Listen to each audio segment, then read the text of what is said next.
Ta rencontre avec chef-d'œuvre est inévitable. Ça tourne?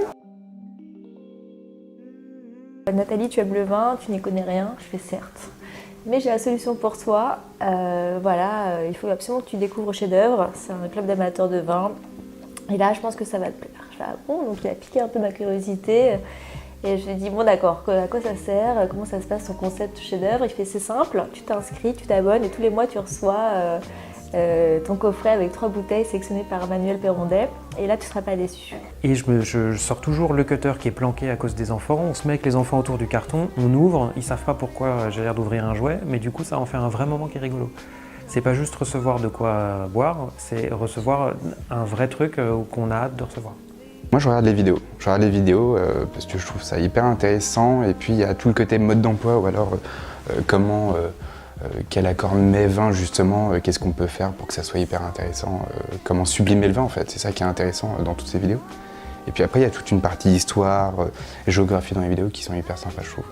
Une des plus belles dégustations moi que j'avais fait, c'était je me rappelle plus le nom, c'était un vin autrichien liquoreux rouge. Qui est juste, on a l'impression d'être dans un bois et de manger de la framboise, c'est un truc fabuleux, produit peut-être à 200 petits par an, il a réussi à en avoir 50. Le problème c'est que le temps qu'elle arrive chez moi elle était déjà bu. Et en fait tu te fais te rendre compte qu'à 10 €, sans étiquette, en gros ce que tu connais pas, tu as des vins qui sont juste somptueux. Après, tu as aussi des vins à 50 €, 100 €, 200 € qui sont exceptionnels. Mais déjà à 10 €, le vin qu'on vient de recevoir Modeste qui est à 10 €, le C de Combier à 13,50 €, bah, je veux dire, c'est une tuerie.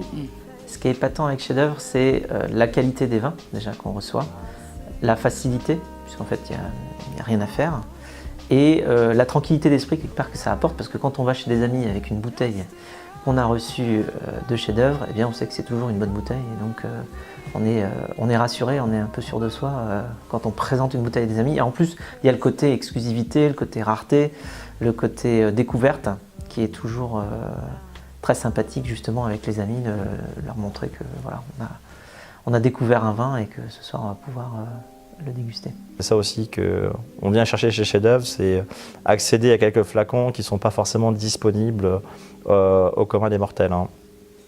Ce qui m'intéresse aujourd'hui, en plus de tout ça, c'est d'acheter ensuite les vins qu'on a pu apprécier pour se constituer une cave de professionnels. Parce qu'en fait, c'est un petit peu le but aussi de la démarche, c'est d'acheter des vins qu'on ne pourrait pas acheter parce soit on n'y aurait pas accès parce c'est très limité au niveau de la production, soit parce qu'on ne les connaît pas. Et donc là, on peut se constituer une cave d'un niveau de professionnel pour moi. C'est un véritable enrichissement. On ressort de là, on est grandi. On est grandi parce qu'il nous a transmis sa passion, son savoir, sa connaissance. Et donc, on a goûté des vins magnifiques. Et puis on ressort avec l'histoire de ce vin et avec la passion de Manuel qui nous habite. Et je pense que c'est ça qui nous fait vibrer quand on va à une soirée de Manuel. Super souvenir aussi, c'était l'an dernier quand on est allé en Côte de Nuit où on a fait Trappet, Bruno Clerc et Noëlla.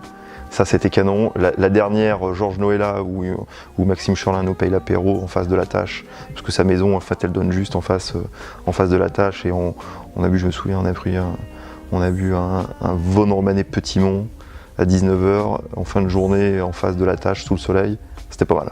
La première soirée à laquelle je suis allé, qui était de voir justement ce côté en live d'explication, de découverte, de partage, avec le petit moment un peu l'acmé qui est Manuel qui, à sa 5e dégustation en aveugle, commence à tourner de l'œil autant que nous tous. Et malgré tout arrive à garder son sérieux et à tomber pile à 500 mètres près sur l'exploitation dont arrive le vin. C'est pas un abonnement de boxe comme on pourrait en voir 10, c'est un club, c'est un esprit, c'est une famille.